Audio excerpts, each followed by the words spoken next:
सदवंदियाणं तिहुवणहिदमधुरविसदवकाणम् अन्तातीदगुणाणं नमो जिनाणं जिदभवाणं। कुंदकुंदाचार्य भगवान की जय। पंचास्तिकाय संग्रहामध्ये गाथा नंबर 70 बघतोय आपण।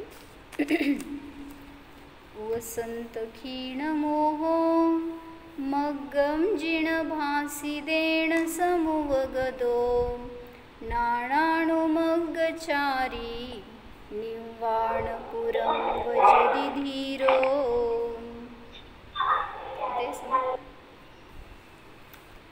काय सांगायला लागलेत? ज्ञानाचं अनुसरण करतो कोण? जो जिनेंद्र भगवंतांनी जे सांगितलं, जिन भगवंतांनी जे सांगितलं ते आपल्या हिताचं आहे।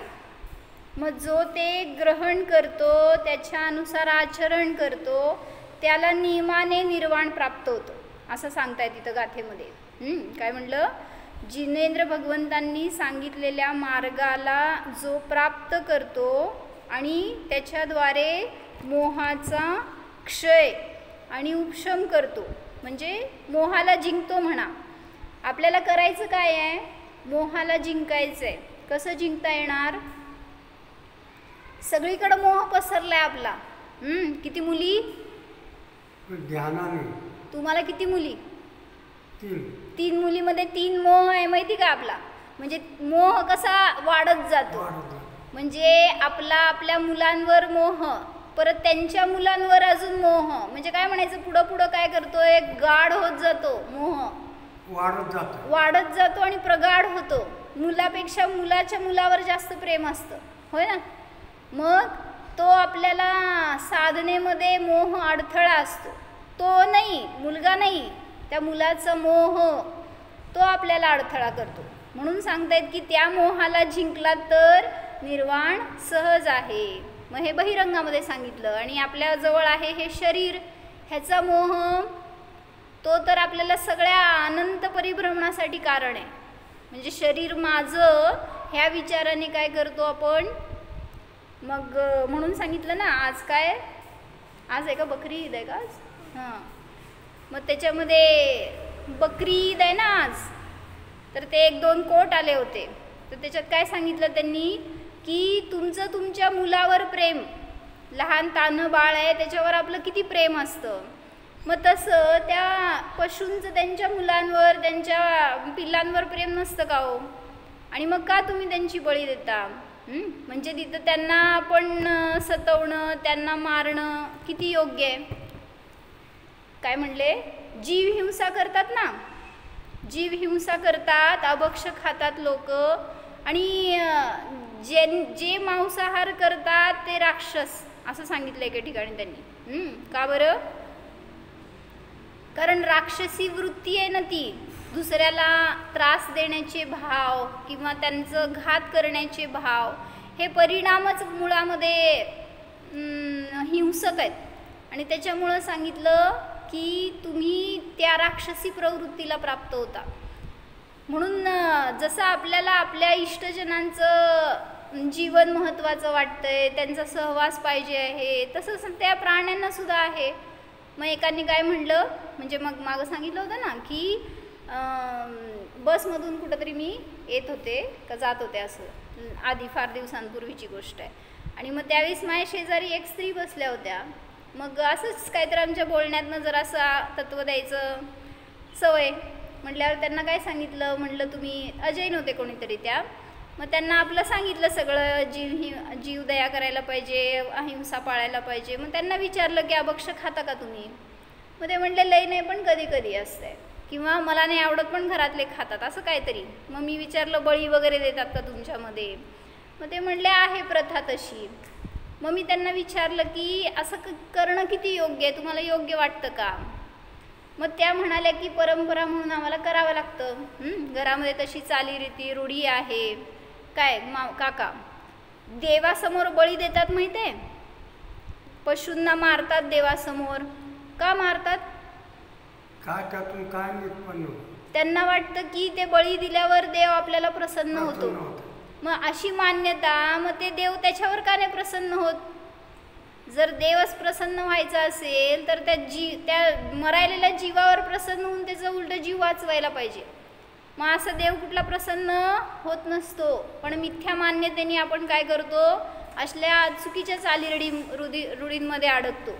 म्हणून तिथं सांगितलं त्यांना की त्यांना विचारलं मी की तुम्ही का खाता ते, किंवा का कशाला करायची हिंसा आपण अशी? तर त्यांनी एक त्यांचं लॉजिक सांगितलं. ते म्हणाले की ते सगळे जे निर्बळ पशु असतात त्यांची उत्पत्ती आपल्यासाठीच झालेली असती म्हणले. काय म्हणजे कशी असते एकेकांची मेंटॅलिटी? कुप्रथा आहे. हां, देव मागत नसतं. देव सुद्धा म्हणत नाहीत मला द्या म्हणून. ते म्हणून तर म्हणलं ना, कुराणमध्ये सुद्धा त्यांनी लिहिलं नाही आहे मांसाहार करा किंवा जीवाला बळी द्या, हिंसा करा.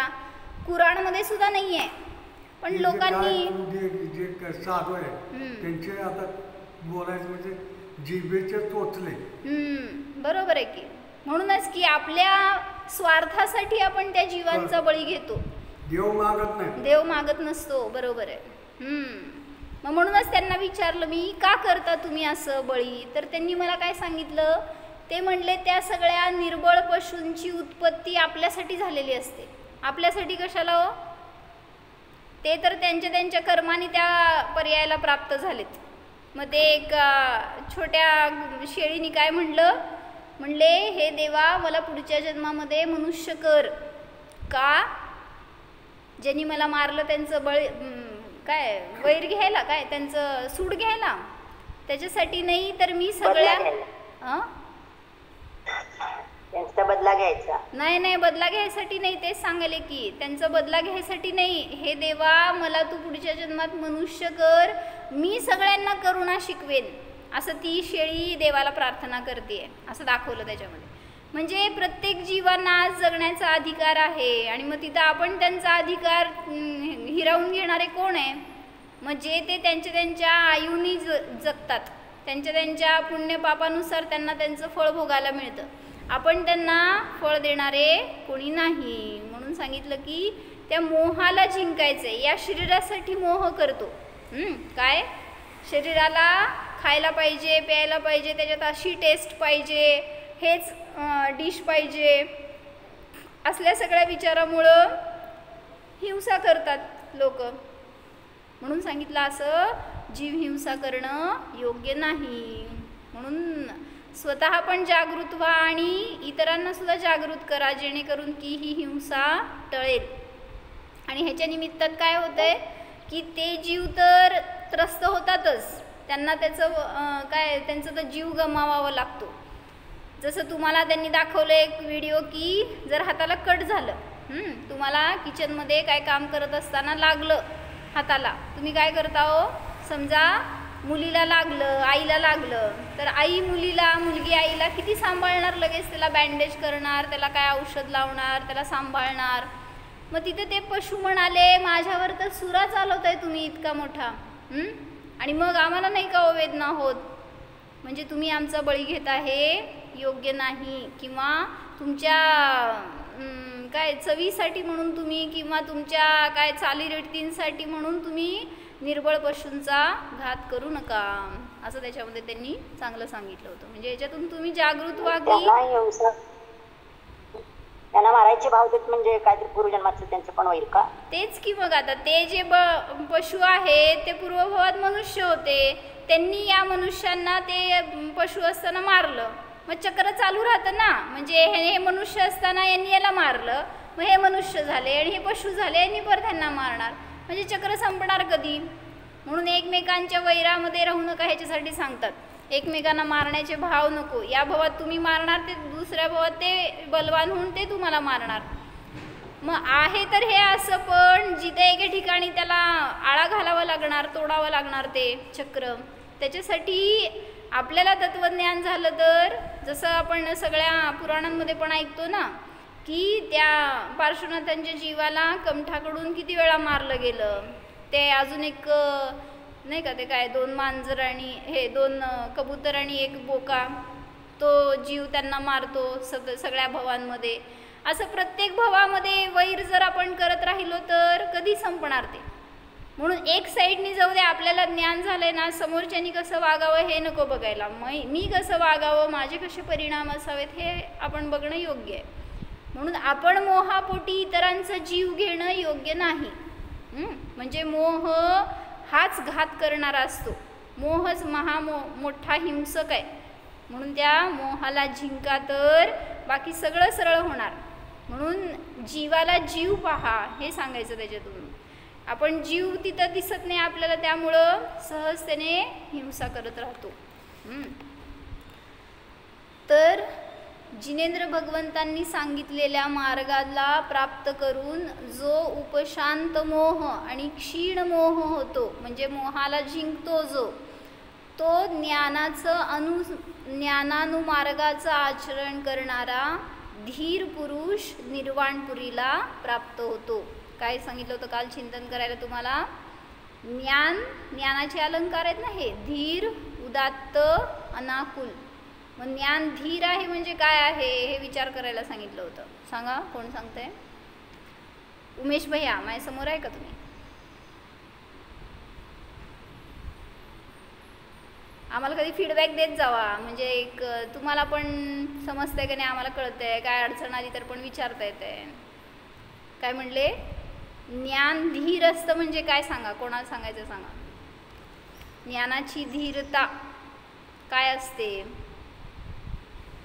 अनिता काकी.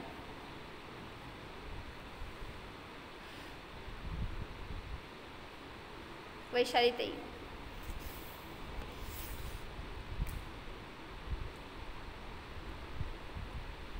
बोला. ज्ञानाचं जर अभाव चेतन होईल ना, जड होईल. नाही, ज्ञान धीर असतं म्हणजे काय हे विचारले मी. धीर म्हणजे स्थिरच ना, काय म्हणणार? धीर म्हणजे काय? धैर्य म्हणतो ना आपण, धैर्य. धीर म्हणजे धैर्य. ज्ञानाची धीरता, उदारता, नाकुलता, हेच वास्तविक दागिने आहेत. आपण संसारामध्ये नुसतं म्हणून काय करायचंय, त्याचा भावभासन विचारते मी. ज्ञान धीर असतं म्हणजे काय असतं, काय त्याची खोली बघा ना, त्याचं अनुभव करण्याचा प्रयत्न करा. ज्ञान धीर असतं म्हणजे काय? म्हणजे अनंत असतं ना. हा, अनादि अनंत ज्ञान असतं, कधी त्याचा नाश होत. अहो, धीरता म्हणजे काय? धैर्य कशाला म्हणायचं? तुम्ही काळ सांगताय मला. अनादि अनंत काय? त्याला सनातन म्हणा, त्याला स्वयंभू म्हणा, ते वेगळं गोष्ट. धैर्य काय सांगायचंय? ज्ञानाची धीरता कशाला म्हणायचं? कुठलंही संकट आलं, किती भीती वाटली, काय झालं मनात, तर त्यात धैर्य, आपल्या स्वभावात राहण्याचं धैर्य आपल्याला प्राप्त व्हावं. बरोबर. म्हणजे ज्ञान आहे ते तुम्हाला त्या संकटाला फेस करण्याची शक्ती देतं. त्याला म्हणलं, एक जर ज्ञान धीर नसेल तर, धैर्य नसेल ज्ञानामध्ये तुमच्या, तर लगेच विचलित होऊन जातो, डिप्रेशनमध्ये येतो, काहीतरी सुसाईड करण्याचा प्रयत्न करतात लोक. हे सगळं कशामुळं? धीरता नाही जाणत म्हणून. मग त्या भगवंतांच्या ज्ञानामध्ये म्हणलं ना की अनंत धैर्य आहे. कसं प्रगट झालं? आणि त्या एका समयाच्या, एका काय म्हणायचं, एका मुहूर्ताचं धैर्य जे आहे ते तुम्हाला अनंत वीर्य प्रगट होण्यामध्ये कारण ठरतं, असं द्रव्यसंग्रहामध्ये त्यांनी सांगितलं. एका समयाची धीरता सुद्धा तुम्हाला अनंत वीर्य प्रदान करणारी असते. म्हणजे मुनींवर उपसर्ग होतो त्यावेळेस तिथं मुनी काय करतायत? धीरता धरली आहे ना, त्याच्याशिवाय थोडी ना ते इतरांसोबत ते समतेने राहू शकणार. कोणी येऊन तुमची निंदा करेल समोर, तर तुम्ही लगेच रिॲक्ट करायला जाता, त्यांना प्रत्युत्तर द्यायला जाता. पण ज्यावेळेस काय म्हणले काका, मुनी सरका पुढं, अजून तुम्हाला ऐकू येत नसतं तर, मुनींना कोणी अपशब्द बोलले, निंदा केली, मुनी का स्थिर राहू शकतात? मुनींना का समता असते? उपसर्ग करणाऱ्याला पण ते स्थिरतेने, समतेने बघतात आणि न करणाऱ्याला पण समान आशीर्वाद देतात. जसं उदाहरण कोण होतं? श्रेणिक राजांनी काय केलं? म्हणजे मी महाराजींची कॅसेट लोड केली आहे ना जी वीरसागर महाराजींची, तर तर त्या कॅसेटमध्ये महाराजींनी फार सुंदर घटवलंय बरं का, म्हणजे प्रत्येकाने ऐकावं असं आहे. वीरसागर उपसर्ग देणाऱ्यालाच पाप लागतं ना. लागणार की. मग तिथं मला विचारायचंय, मुनी कसं काय शांत राहू शकले? गळ्यात साप टाकला ना श्रेणिकाने, मग मुनी मुनींच्या अंगावर साप टाकला त्यांची परीक्षा घेण्यासाठी, म्हणजे केलनार आणि हे केलं होतं की नाही, त्यांनी जरा थोडासा बौद्ध दरम्यानचा हे केला. हो की. मला विचारायचंय, मुनी तिथं त्याला रागवले का नाहीत? तू का टाकतोय माझ्या गळ्यामध्ये, मी तुझं काय वाईट केलंय? मुनी कुठं रागवले? का रागवले नाहीत? त्यांना राग का नाही आला? त्यांचं धैर्य हे सांगायचं. हा, ज्ञानाचं जे धैर्य आहे म्हणा, संयम म्हणा, त्यांनी ठीक आहे, त्यांनी संयम म्हणतात त्या अपेक्षेने. तर जी धीरता आहे ना ज्ञानाची, ती तुम्हाला जसं म्हटलं ना, समुद्र असतो ना धीर गंभीर असतो म्हणते. म्हणजे काय हो, समुद्र असा विशाल समुद्र आहे, त्याची विशेषणं म्हणतात. तर तुम्ही गंभीर आहे, स्थिर आहे, धीर आहे, त्याची खोली आहे, हे सगळं का सांगितलं जातं? जरा त्यातून भाववासना होण्यासाठी. समुद्र काय असतं, धीर असतं म्हणजे काय? दीपाली भाभी काल अभ्यास सांगितला होता.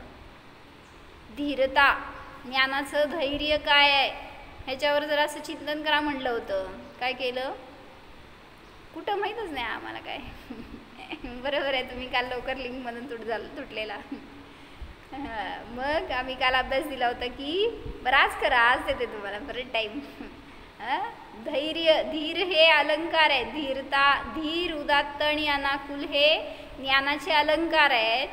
तर ज्ञानाचं धैर्य म्हणजे काय, किंवा ते तुम्हाला कसं मदत करतं, त्या धीरतेचं भावभासन करून सांगा. माझं ज्ञान धीर, प्रत्येकाचं ज्ञानामध्ये धैर्य आहे, धीरता आहे. फक्त जो त्याला अनुभवतो त्याची पर्यायी अभिव्यक्ती होते, आणि जो नाही अनुभवणार त्याला अजून दुर्बलता वाटते, आपण अशक्त आहे, आपण करू शकत नाही, हे सगळे असे भाव होत राहतात. त्यामुळे त्या धैर्याचा अनुभव करा, आणि त्याचा तुम्हाला काय फायदा होतोय मला सांगायचं आहे. ज्ञान धीर आहे हे समजून काय फायदा. तर इथं त्यांनी सांगतात कशासाठी निघालं होतं हे प्रकरण, की गाथेमध्ये त्यांनी धीर शब्द घेतलाय ना, तर जो असा मोहाला जिंकणारा, ज्ञानाचं अनुसरण करणारा धीर पुरुष आहे तोच निर्वाणपुरीला प्राप्त करतो, असं त्यांनी त्या गाथेमध्ये खुलासा करून सांगितलंय. तर जर तुम्हाला पण मोक्ष पाहिजे असेल तर धीरता धारण करा. आज नाही, उद्या नाही, केव्हा जरी केला तरच तुम्हाला पुढं सरकता येणार आहे. त्यामुळं आज समजलंय आज, तर आज पुरुषार्थ करा, नाहीतर मी का करू हा विचार असतो. 2 जावांमध्ये एक जाऊ अशी विचार करते की मी का माघार घेऊ, किंवा ती जर मला असं बोलली तर मी का शांत बसू.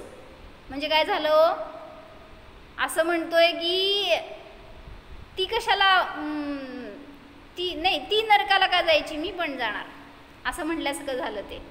असं नाही की ती मोक्षाला चालली तर मी पण जाते, हे भाव नसतात 2 जावांचे. कोणाचे असतात मग? तुमचे. म्हणजे मोक्षाला जाण्याची ज्याची रुची आहे ना, तो म्हणतो की कोण पाप करायचे ते करू दे, पण मी पाप करणार नाही.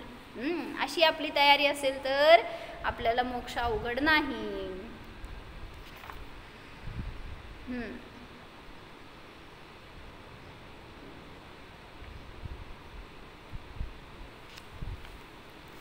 तर गंभीर म्हणजे शांत, स्थिर असं घ्यायचं, गोड असं घ्यायचं. गंभीर म्हणजे काय? भाववासना करा त्याच्यातून. एक उदाहरण त्यांनी दिलंय ना, जे समुद्र जसा आहे ना तसं आहे आपलं ज्ञान. अशी गंभीरता आहे, अशी धीरता आहे ना ज्ञानामध्ये, आपल्या स्वभावामध्ये. काय म्हटलं ना त्यांनी, 3 लोकातली सगळी संकट एका वेळी उपत येऊ दे तुमच्यावर, तरी सुद्धा तुमचं ज्ञान विचलित नाही होणार. अशी शक्ती ओरिजिनली आहे तुमच्यामध्ये, पण त्याच्याकडे आपण लक्ष नाही देत, त्यामुळं अस्थिर होतो. बाहेरून जसं त्या सिंहाला माहीत नाही आहे की माझ्यात शक्ती आहे, त्यामुळं ते काठीने मारायला आलेला, त्या कोणाला, शेळीला मारणारा तो धनगर, काय म्हणायचं त्या पोरं असतात छोटी ती शेळ्यांना सांभाळणारी, तर त्यांनी तीच काठी त्या वाघाच्या पिल्लावर पण मारली तर तो घाबरत होता. का? कारण त्याला जोपर्यंत आपली शक्ती, आपलं वीर्य, आपलं धैर्य माहीत नाही आहे त्याला, तोपर्यंत तो तसंच समजतो आणि ते काठी म्हणजे माझ्यावरचं संकट वाटते त्याला. आणि जेव्हा अनुभव झाला, भावभासना झाली, त्यावेळीस एकच डरकाळी फोडली की काठीवाला सुद्धा पळाला. तसं तिथं आपले पण कर्म कसे पळणार, कसे सुटणार, धीरतेला अनुभवा. बघा, आज अनुभव केलात तर उद्या सगळे मोक्षातच दिसणार, माझ्यासमोर बसणार नाही कोण. असं मस्त आहे अनुभव एक धैर्याचा, गंभीरतेचा. ठीक है भैया, ज़रा आगम के शब्दों के अर्थ का संचय करिए, उन अर्थों से संतुष्ट रहा करिए, इसमें अनुपम संतोष मिलेगा. सारा का सारा तन मन धन वचन सबको खोकर भी यदि एक निज सहज स्वभाव की दृष्टि मिलती है तो समझो कि हमने सब कुछ पा लिया. और एक अपने सहज स्वभाव की दृष्टि खोकर बाह्य में चाहे 6 खंड का वैभव भी पा लिया तो भी आपने खोया सब कुछ है, पाया कुछ नहीं है. काल सांगितलं होतं ना, सगळी संपदा मिळाली तरी सुद्धा त्याचा ज्ञानासाठी किती उपयोग. म्हणजे तुम्हाला मोहाला दूर करायचं आहे, मोहाला नष्ट करायचं आहे आणि तुम्ही काय करताय हो, सामग्री जोडताय, परिग्रह गोळा करताय. मोह संपणार आहे का वाढणार आहे हो? मला मोक्षाला जायचं आहे, मला धर्म करायचं आहे म्हणून तुम्ही किती परिग्रह जोडलाय सांगा घरामध्ये. एक लॅपटॉप आहे, एक मोबाईल आहे, एक काय हार्ड डिस्क आहे, एक पेन ड्राईव्ह आहे, काय काय दीपाली भाभी. म्हणजे ज्यांनी साधनं वाढवली ना तो त्याच्यातच अडकणार उलट, आणि ज्याला साधना करायची आहे ना तो म्हणतो की काय असेल ते सगळं घेऊन जावा, आमच्याजवळ काय ठेवायचं नाही. म्हणून माताजी इथं सांगतात की तुम्ही वही पेन सुद्धा ठेवू नका. का बरं? त्याच्यामध्ये ठेवणं म्हणजे त्याला सांभाळायचं, परत ते हरवलं गेलं, कुठं लिहिलेलं आहे मिळालं नाही, किती आकुलता. परत म्हणले ज्ञानात साठवा, हे शिकवतात आम्हा. म्हणजे ज्ञानाचं शक्ती वाढवा, जेणेकरून बाह्य कुठल्या साधनांची पण आपल्याला आवश्यकता पडणार नाही. म्हणून म्हणलं की, आणि होत जातं तसं, जेव्हा आपल्याला माहीत आहे ना की लिहिलेलं नाही आहे त्यावेळेस ते आपण स्मरण करत राहतो, धारणेत ठेवत राहतो, त्यामुळं मग अवलंबन नाही राहत. आणि तेच कुठेतरी लिहिलेलं आहे म्हणलं तर इथं लिहिलेलंच नसतं ते, मग ते तिथं आहे म्हणल्यावर ते पान कुठलं, ती डायरी कुठली हेच लक्षात असते, पण काय लिहिलं ते त्याच्यातच असते. म्हणून एकदा इथं कोठाडिया काका राहायचे तर त्यांनी एक वाक्य म्हणायचे, काय होतं, पुस्तकस्थ विद्या परहस्ते गतम धनम कार्यकाल संपन्ने न सा विद्या न तद्धनम. सांगावं ट्रान्सलेशन. पुस्तकस्थ विद्या, जे काय विद्या सगळी पुस्तकात लिहिलेली आहे. पुढं परहस्ते गतम धनम, दुसऱ्याच्या हातामध्ये गेलेलं धन. लिही काय म्हटले, पुस्तकातली विद्या, दुसऱ्याच्या हातात गेलेलं धन, कार्यकाल संपन्ने, एकदा काम झालं तुमचं, वेळ गेली निघून, तर न सा विद्या न तद्धनम, त्या विद्येचा आणि त्या धनाचा काय उपयोग नसतो. म्हणून तिथं ती विद्या तुम्हाला पुस्तकात ठेवायची नाही आहे, आपल्या ज्ञानामध्ये ठेवा, ती भावभासना. म्हणून सांगायचं कशासाठी होतं की मोक्ष मार्गामध्ये लागलाय तर तिथं सुद्धा तुम्हाला परिग्रह जोडण्याचं ढील दिलेली नाही आहे. काय म्हणायचं, परिग्रह जोडायसाठी म्हणून एक्सेप्शन नाही आहे. मोक्ष मार्ग आहे तर तिथं सुद्धा तुम्हाला तोच रूल आहे. त्याच्यामध्ये तुम्हाला धर्मासाठी सुद्धा कुठलाही सामग्री जोडायची आवश्यकता लागू नये. काय दिलं, पुस्तकातील विद्या आणि दुसऱ्याच्या हातात गेलेलं धन, कार्यकाळ संपला असताना त्याचं काहीही मोल नाही. ते संस्कृत मध्ये पहिलं वाक्य रिपीट करा ना प्लीज. पुस्तकस्थ विद्या परहस्ते गतम धनम न सा विद्या न तद्धनम. पर पदार्थों में यह मैं हूँ, यह मेरा है, इस प्रकार का आशय रखना सो विपरीत आशय है. मेरा तो मैं मात्र मैं हूँ, जो ज्ञानादि गुणमय है, अमूर्त है, निर्नाम है, केवल एक चैतन्य मात्र है जिसका किसी से व्यवहार नहीं चलता, ऐसा यह मैं चैतन्य प्रकाश मात्र आत्मतत्व हूँ.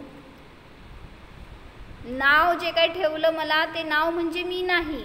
हे देह मिळालाय हा देह म्हणजे मी नाही. जे काय वैभव मिळालं ते सुद्धा माझ्या रूप होत नाही. यह जीव तो केवल कल्पना जालों को गूंथ कर अपना अमूल्य समय खो रहा है, लाभ कुछ भी नहीं उठा पा रहा है. ज्ञानी पुरुष जिनेंद्र भगवान के आगम को पाकर, इस जैन शासन को पाकर इसका सदुपयोग करता है, मोह से निवृत्त होता है. कौन कौन? ज्ञानी पुरुष. आप कौन? अज्ञानी पुरुष. इसके सम्यक ज्ञान की ज्योति प्रकट हो जाती है. अब इसके भय नहीं रहा. इस ज्ञानी के कैसी भी स्थिति गुजरो पर यह अंतः भय नहीं रखता. उसके निर्णय में यह बात पड़ी हुई है कि ये सारे समागम रंग ढंग सब बीच की बातें हैं. यह मैं तो गुजर कर आगे जाता हूँ. मार्ग दिख गया अतएव घबराहट नाही है. मग त्यांनी ते उदाहरण दिलं त्याच्यामध्ये. मी मध्ये एक दिवस सांगितलं होतं तरी पण त्यांनी छान केलं. इथं खुलासा ते वाचते. म्हणजे जो संसारात भरकटलाय ना त्याला मार्ग मिळाला नाही आहे तो घाबरतो. ज्याला धर्म माहीत नाही आहे तो संसारात घाबरतो. आणि ज्याला धर्म मिळाला तो किती का काळ जाईना निश्चिंत जगू शकतो, निर्भय जगू शकतो. म्हणून धर्माचं ज्ञान करून घ्या, स्वभावाचं ज्ञान करून घ्या, त्याला जाणण्याची कला शिकून घ्या तर निर्भय जीवन जगू शकता. जैसे कोई मुसाफिर अंधेरी रात्रि को किसी जंगल में फंस गया, रास्ता भूल गया, तो अब वह कहाँ जाए? ऐकू येते काका? काका ऐकू येते का? माझ्याकडे लक्ष द्या म्हणजे ऐकू येते. कोणी मुसाफिर आहे आणि रात्रीच्या वेळी जंगलातनं चालला होता, रस्ता विसरला. कहीं मार्ग ही नहीं सूझ रहा. एक साहस बनाकर वह वहीं ठहर गया. जो कुछ होगा देखा जाएगा. पर जहाँ का तहाँ ही वह ठहर गया.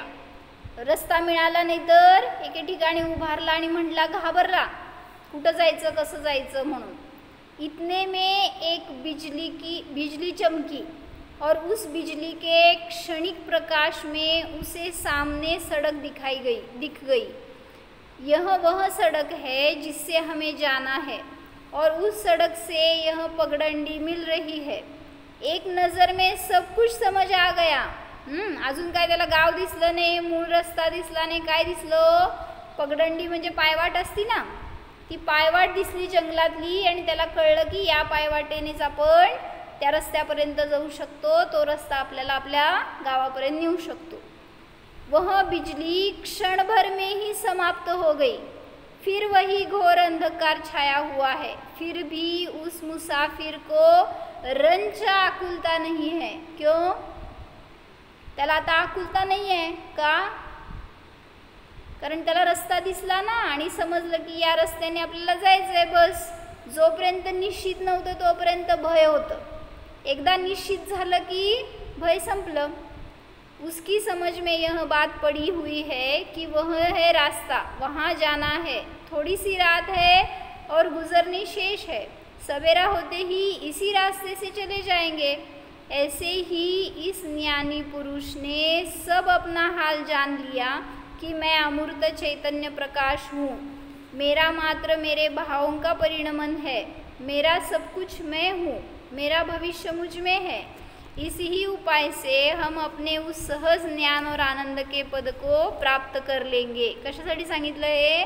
ती क्षणभरासाठी चमकलेली वीज होती, त्याच्या प्रकाशामध्ये त्याला निर्णय झाला की मला आता त्या रस्त्याने माझं डेस्टिनेशन मिळणार आहे.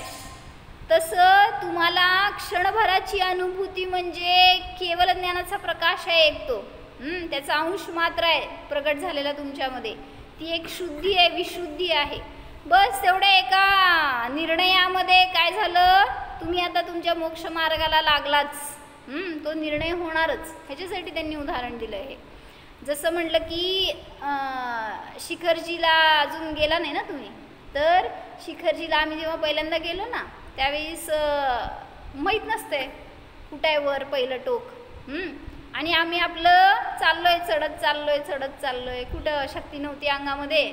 आणि मग पुढचं डेस्टिनेशन माहीत नाही ना आपल्याला, किती वर जायचं आहे, कुठंपर्यंत चालायचं आहे, अजून माहीत नव्हतं.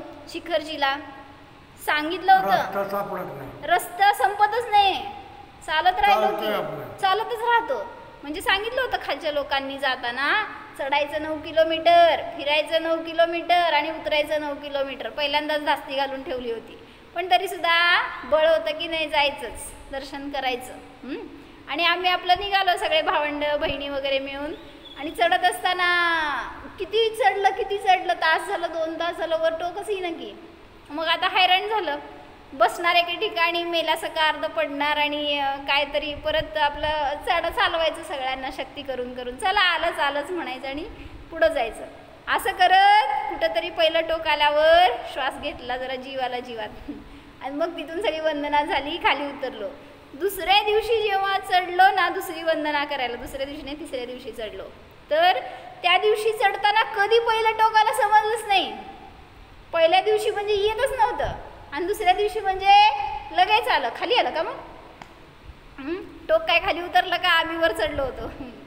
म्हणजे एक आपल्याला आता निश्चिती आली होती ना की एवढं चालायचंय, म्हणजे एक काय म्हणायचं लिमिट्स पडले, तुम्हाला समजले की तुम्हाला एवढ्या वेळांनी, एवढ्या अंतरानंतर, एवढ्या असं या ठिकाणी वगैरे तुमचं स्थान आहे. तर ती निश्चिती आपल्याला निर्भयता देते, एक शक्ती देते. मग तसं म्हणलं की सांगा मोक्ष किती उंच आहे हो, किती वर चढायचं आहे मोक्षाला जायचं तर. मग असं आपण ते माहीत नाही तोपर्यंत भय राहतं आणि मग कुठंतरी धडपडत राहतो, अन्य ठिकाणी कष्ट करत राहतो. मग ज्याला निर्णय झाला ना या क्षणभराच्या अनुभूतीमध्ये की बस इथंच आहे, दुसरीकडे कुठं जायचं नाही आहे, त्याच्यासाठी काय वेळ लागणार नाही आहे, शक्ती लागणार नाही आहे, मला मी जाणलं की त्याच ठिकाणी मोक्ष मार्ग सुरू झाला. मग तो निर्भयतेने किती का काळ जाईना मध्ये, किती का तिथं कष्ट येईना, तरीसुद्धा तो आपल्या अनुभूतीपासून च्युत होत नाही. सदा निराकुल रह जाएंगे, निराकुल तो मेरा स्वरूप है, सब कुछ निर्णय में समाया है. तो वर्तमान में चाहे कितने ही झंझट लगे हो, लेकिन दृष्टि में फिर भी वह अंतरंग में तृप्त है, चाहे बहिरंग में कुछ भी उद्वेग हो रहा हो. ह्यालाच म्हणायचं धैर्य. बाहेर कसलीही उद्वेग येईना तरीसुद्धा जो त्याच्यामध्ये स्थिर राहू शकतो त्यालाच धीरता कळाली. आणि ती धीरता येते कशी, जेव्हा आपलं बळ समजतं त्यावेळेस. आणि ते आंतरिक बळ शरीराच्या बळावर अवलंबून नाही आहे, त्या ज्ञानाचं बळ असं आहे की तो सगळ्या बाहेरच्या संकटांना सहज नष्ट करू शकतो. सगळ्या परिस्थितींमध्ये जो ज्ञाता राहतो तो त्या सगळ्या संकटांना जिंकतो. म्हणून अशी धीरता आपल्यामध्ये पण प्रगट व्हायला पाहिजे. ज्ञान की महिमा अनुपम है, हम आपका गुरु कहो, देव कहो, शास्त्र कहो, सर्वस्व शरण सार एक विशुद्ध ज्ञान है. उस सम्यक ज्ञान ज्योति को पाकर यह जीव कर्तृत्व भोक्तृत्व के अधिकार को समाप्त कर देता है. वह अपने व्यवहार में भी अकर्ता अभोक्ता का अनुभव करता है. उनमें भली प्रकार से प्रभुता की शक्ति उत्पन्न हुई है. वह अब ज्ञान के मार्ग से ही अपनी चर्या बना रहे हैं. उनकी इस अंतः तपस्या के प्रसाद से शुक्ल ध्यान प्रकट हुआ है और उसके प्रसाद से मोक्ष नगर में पहुंच जाते हैं, जहाँ की विशुद्ध राग द्वेष रहित ऐसे ज्ञानानंद स्वरूप आत्म तत्व का ही आलंबन हो रहा है. ऐसे अपवर्ग नगर को प्राप्त होते हैं. अशा नगराला प्राप्त होतात ज्याच्यामध्ये की बहिरंगामध्ये कुठलीही चंचलता नसते. अपवर्ग का अर्थ है जहाँ धर्म अर्थ काम ये 3 वर्ग नहीं होते, अर्थात सब झंझटों से विकल्पों से मुक्त सर्वज्ञ सर्वदर्शी अनंत आनंदमय अवस्था को वे प्राप्त होते हैं. देखो ना, जब यह जीव कर्म संयुक्त था तो अपनी योग्यता का कैसा विपरीत विस्तार बनाया करता था, और जब कर्मों से विमुक्त हुआ तो इसने अपने गुणों का अमित विस्तार अर्थात अमित विलास प्रकट किया है। एक घरचा अभ्यास देऊ तुम्हाला। एक श्लोक आहे या अर्थाचा की भगवंतांनी आपल्या गुणांचा विकास केलाय, तर जो त्याचा आश्रय घेतो त्याचा विकास होतोच। असं एक भक्तामृत स्तोत्रमधलं स्तोत्र आहे, ते मला उद्या सांगायचं कुठलं स्तोत्र आहे की भगवंतांचा जो विकास झालाय त्याचा जो आश्रय घेतो त्याचा सुद्धा विकास होणारच। यह प्रभु सर्वथा शुद्ध है और शांति के इच्छुक जीवों के लिए प्रतीक है। इस प्रकार यहाँ तक प्रभुता की व्याख्या में कर्म संयुक्त के रूप में पहली गाथा और कर्म वियुक्तपने के रूप में दूसरी गाथा में जीव की महिमा बताई है। माशी महिमा माझ्यामध्ये सुद्धा प्रगट हो ह्याच्यासाठी म्हणून त्यांनी हा विस्तार करून सांगितले। मग कालच्या गाथेतलं शेवटचं वाक्य थोडंसं राहिलं होतं ना, ते घेऊ। 70 गाथेची जयसेनाचार्यांची टीका होती।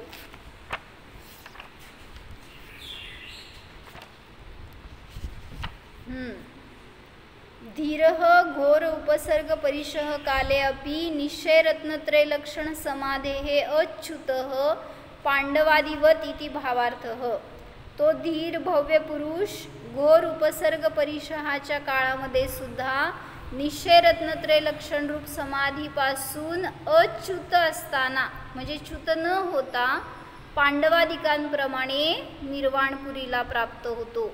म्हणजे जरी उपसर्ग आला तरी सुद्धा त्याच्यामध्ये आपण अस्थिर व्हायला नको। काय उपसर्ग येतो सांगा तुमच्यावर?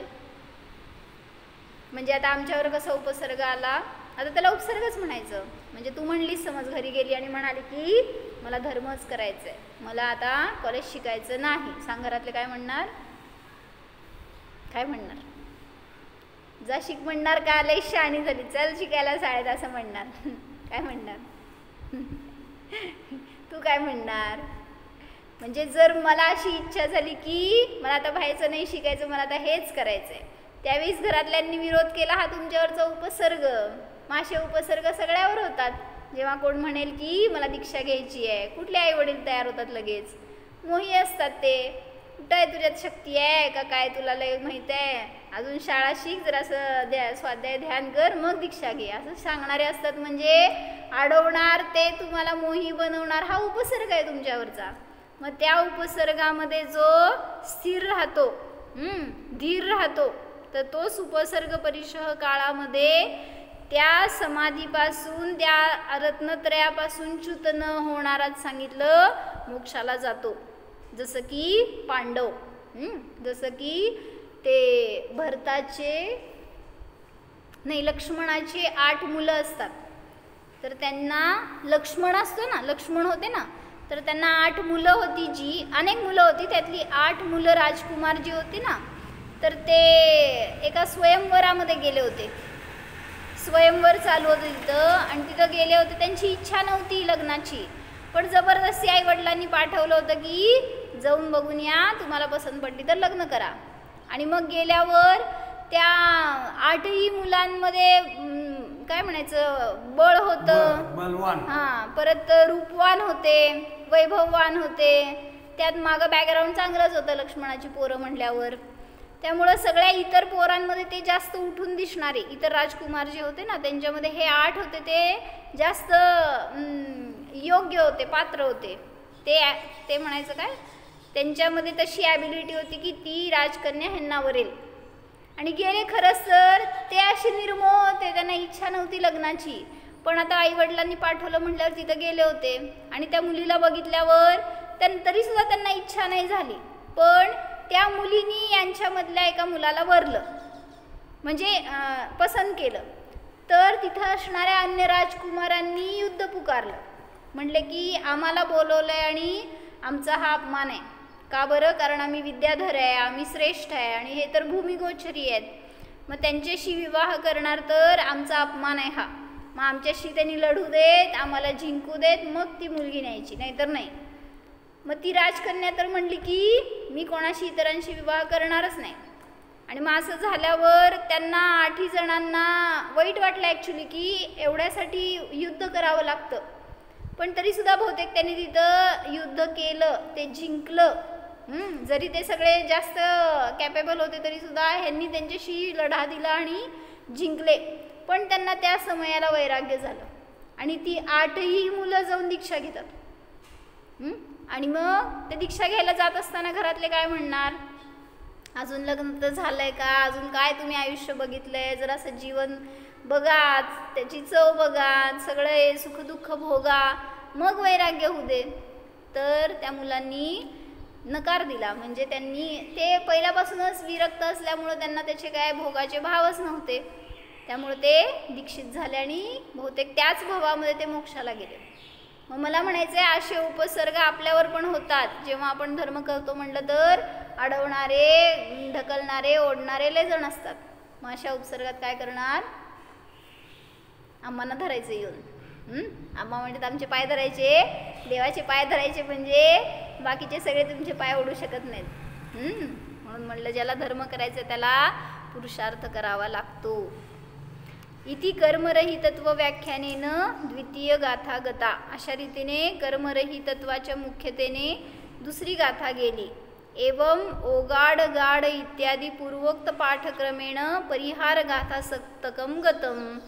अशा प्रकारे ओगाड गाड इत्यादी पूर्वोक्त पाठक्रमाने परिहारूप 7 गाथा गेल्या. इति जीवास्तिकाय व्याख्यानरूपेषु प्रभुत्वादी 9 अधिकारेषु मध्ये पंचभिः अंतरस्थलैः समुदायेन जीवाणायिणिहणा इत्यादी 18 गाथाभिः कर्तृत्व भोक्तृत्व कर्मसंयुक्तत्व त्रयस्य योगपद्य व्याख्यानं समाप्तम. अशा रीतीने जीवास्तिकायाच्या व्याख्यानरूप प्रभुत्वादी 9 अधिकारांमध्ये 5 अंतरस्थळांच्या द्वारे समुदाय रूपाने जीवा अणायिनिहणा इत्यादी 18 गाथेंच्या द्वारे कर्तृत्व भोक्तृत्व कर्मसंयुक्तत्व या तिघांचं युगपत व्याख्यान समाप्त झालं. म्हणजे आत्तापर्यंत त्यांनी जीवाचे अधिकार सांगत होते. त्या अधिकारांमध्ये कर्तृत्व भोक्तृत्व आणि कर्मसंयुक्तत्व प्रभुत्व ह्याच्या मुख्यतेने सगळ्या गाथांच्या द्वारे वर्णन केलं. आता पुन्हा अधिकार सुरू होणार आहेत. म्हणजे जीव अधिकार संपत आला आहे. आता जीव अधिकार संपणार आणि पुढचा अधिकार सुरू होणार आहे. त्याच्यामध्ये शेवटच्या 2 गाथा त्यांनी स्थानांग रूपाने त्या जीवाचं वर्णन करून सांगणार आहे. ते आपण उद्या बघू. हो जाणा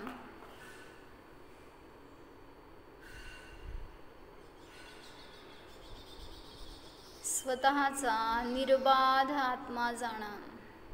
पहा, या आत्म्यामध्ये कोणतीही बाधा संकट उपसर्ग नाहीच.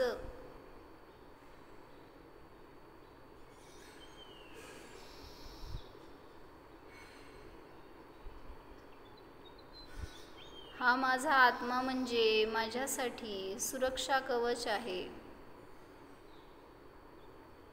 असंख्यात प्रदेश हेच माझे खरे स्थान आहे.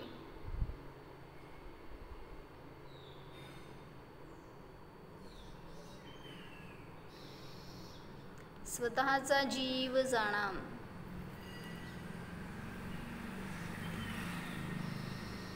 अहिंसक स्वरूपोऽहं परमकरुणा स्वरूपोऽहं जीवोऽहम्. ओम